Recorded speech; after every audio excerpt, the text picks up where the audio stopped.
সবাইকে বৃষ্টি ভেজা শুভেচ্ছা। আজকে একটু ব্যতিক্রমভাবে শুরু করব আমাদের ডিসকাশনের বিষয়টা।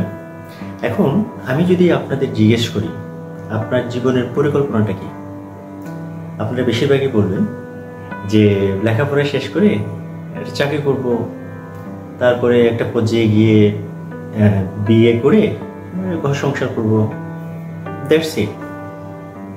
দেখেন, এখন কিন্তু আগের যুগ নেই, আপনারা হচ্ছেন এখন স্মার্ট যুগের ছেলে মেয়ে, ঠিক আছে? সো আপনি এখন জীবনে কি করবেন সেটা আপনাকে এখন থেকে প্ল্যান করতে হবে। আপনি আজ থেকে 10 বছর পরে আপনার লেখাপড়া শেষ হবে বা 5 বছর পরে হবে, পরে আপনি কি হবেন সেটা আজকে থেকে কিন্তু আপনাকে প্ল্যান করতে হবে। সে লাইফ প্ল্যানার যাকে বলে, যে আপনি জীবনকে কি অবস্থায় দেখতে চান। সাফল্যটা কি?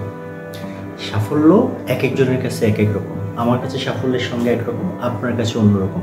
এখন আমাদের দেখা যায় বেশিরভাগ গদবাধা একটা হচ্ছে, আমাদের উত্তরটা হচ্ছে লেখাপড়া শিখছি, লেখাপড়া শেষ করে একটা চাকরিটা কি করবেন আপনি আমাকে সেটা বলেন। কোন চাকরি করবেন আপনি? এখন তো আগের যুগে যেটা বলছেন আগের মধ্যে যুগ নেই। সো যুগের সাথে তাল মিলিয়ে আপনাকে যেটা করতে হবে সেটা আপনাকে প্ল্যানিংটা করতে হবে।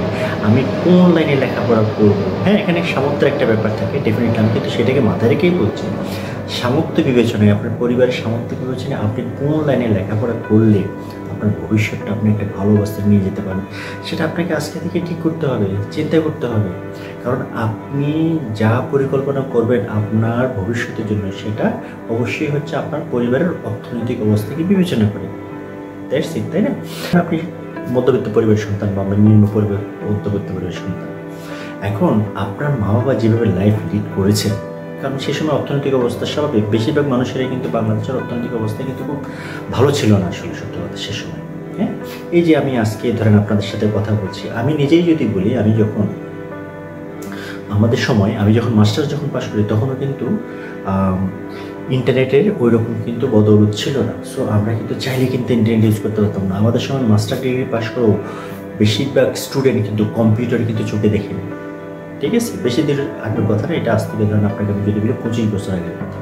হ্যাঁ, বাট এখন কিন্তু সমস্ত কিছু কিন্তু কি প্ল্যান ওয়াইজ। সো আপনি কি করবেন এটা totally depends up to you, ঠিক আছে?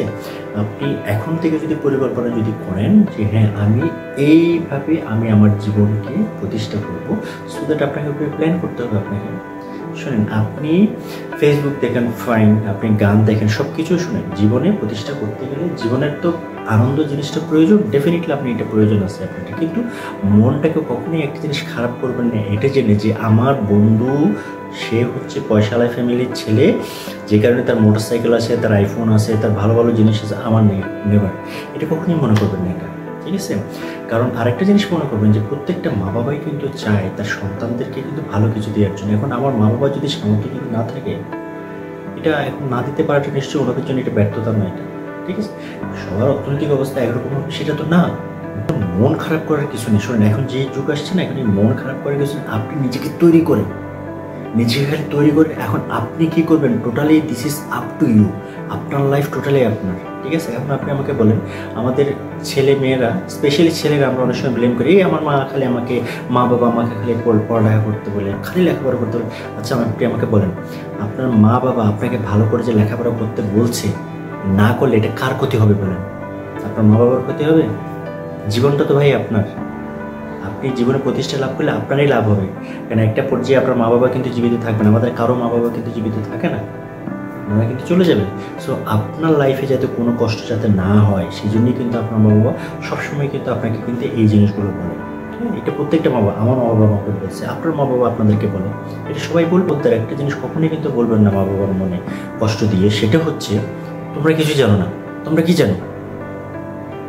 দেখেন, আপনার মা বাবা ঠিক সেই সময় দেখা যাচ্ছে লেখাপড়ার সুযোগ অত ভালো ছিল না বা পারিবারিক অবস্থা ভালো ছিল না, বটেভার যে কোনো পারিপার্শ্বিকতার কারণে ওনারা লেখাপড়া করতে পারেনি। কিন্তু ভাই একটা জিনিস দেখেন, আপনার মা বাবা কষ্ট করে তো আপনাকে পড়ালেখা করাচ্ছেন।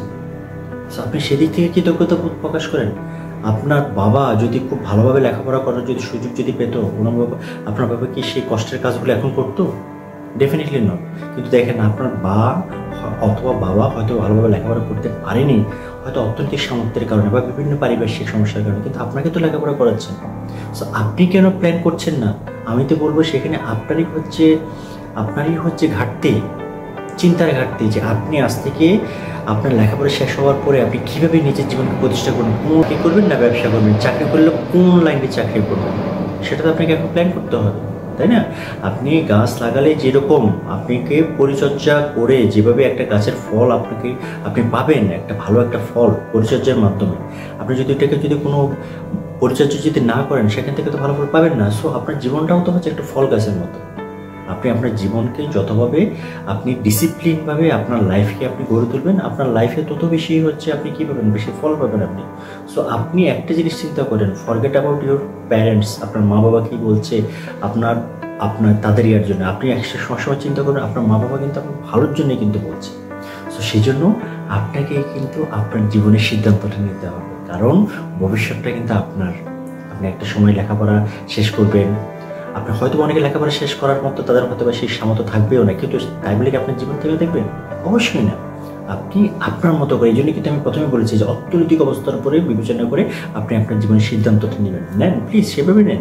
আপনি কী করবেন, আপনার কী ইচ্ছে আপনার, ঠিক আছে? তাই বলে আমি কিন্তু বলছি না যে আপনি যা ইচ্ছে তাই করতে পারেন না, আপনি একটা প্ল্যান তো করবেন নাকি, যে হ্যাঁ আমি এইভাবে শুরু করবো। আমি প্ল্যানিং লাইফের সবচেয়ে একটা বড় ইম্পর্টেন্ট জিনিস হচ্ছে প্ল্যান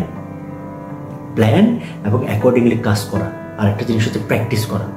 আপনি যতটা বেশি করবেন তত বেশি আপনি শিখতে পারবেন। আজকে আপনি মানুষের সামনে গিয়ে আপনার কথা বলতে লজ্জা লাগতেছে, কিন্তু আপনি আস্তে আস্তে কথা বলেন, দেখবেন যে আপনার জড়তাটা কেটে যাবে। আপনার জীবন নিয়ে আপনাকেই চিন্তা করতে হবে যে কী করলে আপনার ভবিষ্যতে আপনি আপনার জীবন থেকে ভালো ফল পাবেন। আপনি তো পাবেন, সাথে আপনি যাকে নিয়ে হচ্ছে জীবন সঙ্গিনী করবেন, বা যাকে নিয়ে আপনি ঘর সংসার করবেন, বা আপনাদের পরবর্তীতে যে নিউ জেনারেশন যারা আসবে, আপনার ছেলে মেয়ে যারা আসবে, ঠিক আছে, তাদের ভবিষ্যৎ ভালো হবে।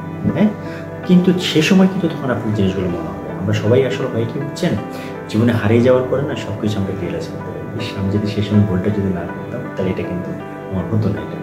সো এটা যাতে কখনোই যাতে না হয়, ঠিক সেভাবেই আপনি আপনার জীবনটাকে ভালোভাবে করার চেষ্টা করুন। কারোর সাথে কম্পেয়ার করার কিছু নেই। আপনার জীবনটা টোটালি আপনার। সবসময় মনে রাখবেন আপনার জীবন শুধুই আপনার, কারণ আপনি ভাত খেলে আপনারই পেট ভরবে, আরেকজনের কিন্তু পেট ভরবে না। সবসময় মাথা রাখবেন এটা। সো কারো জীবনের সাথে নিজের জীবনের কখনো তুলনা করবেন কীভাবে পরিশ্রম করে, কীভাবে প্ল্যান ওয়াইজ আমি আমার জীবনটাকে গড়ে তুলব। ঠিক আছে? তো আজকে এই পর্যন্তই। আজকে আমার চ্যানেলে যারা নতুন, সাবস্ক্রাইব বাটনে ক্লিক করে ভিডিওটা ভালো লাগলে লাইক এবং শেয়ার করে অনুপ্রাণিত করুন।